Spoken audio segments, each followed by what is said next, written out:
Hey, this is John Campbell from Lamb of God. You're about to watch Rsptv interview me.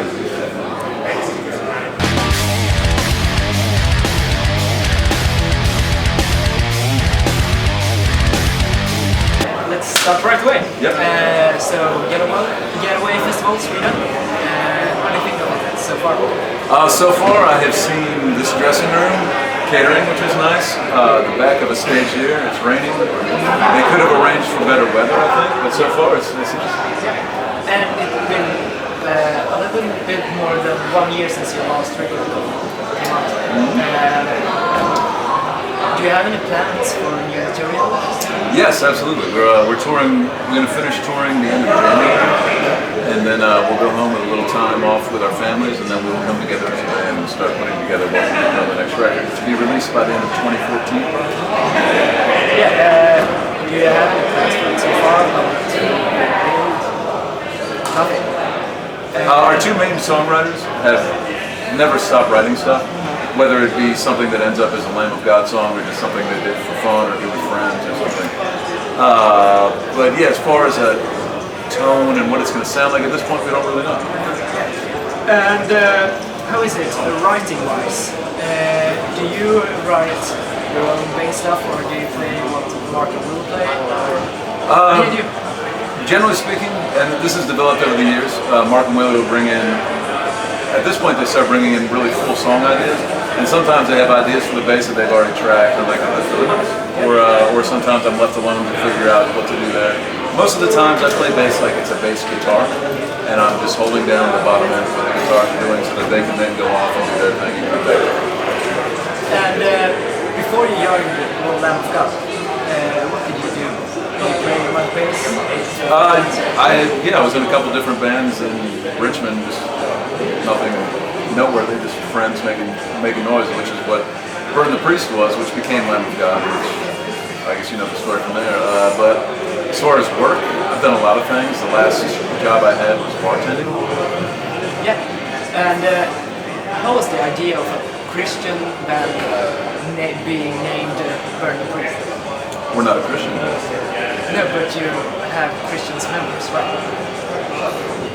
I don't think we do. You would have to ask them specifically, but I can say I, for one, am absolutely not a Christian. I know that Mark and Willie were raised Catholic, but I don't know exactly how they feel about specifically Jesus Christ. But our music is not religious based any more than just heavy metal. Would you think Black Sabbath is a religious band?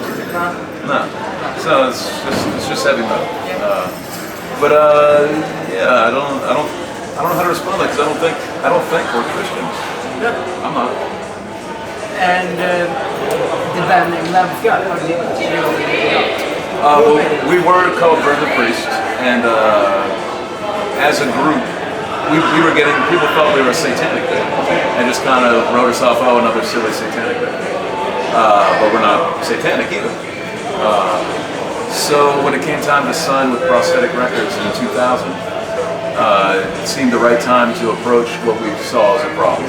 And Mark had played in a three-piece band that only ever played in the practice space with Chris Gallo and Elisa Nader, and they were calling themselves Lamb of God, but they never left the practice space. So Mark was one who was very much, I really want to change the name. So like, well, what about that thing you used to do, that Lamb of God thing? Can we take that name? So he went and spoke with Chris and Elisa, and they said, hey, go ahead. I think, I'm not sure if it was Chris Gallo or who was the drummer in this project, who's still a friend of mine. I remember somebody saying that they just, man, Lamb of God would be a badass name for a metal band. There it is. Cool. How is it to have two brothers in a band? I don't know. It's I guess those guys have a bond beyond what the rest of us do, but you know, we've all lived on top of each other for quite some time, so we all are all sorts of brothers. But I don't think it ever really plays out that having the brothers in the band, that dynamic doesn't really change much another way of things going on. If that answers your question. Yeah. Okay. And you earlier played like 3 strings, right? Oh yeah, one time the bass has 4 strings. Tuning peg, bing, bing, bing, bing. Break. Oh shit, I don't have any money. And then all of a sudden 3 strings. How was it to play with 3 strings?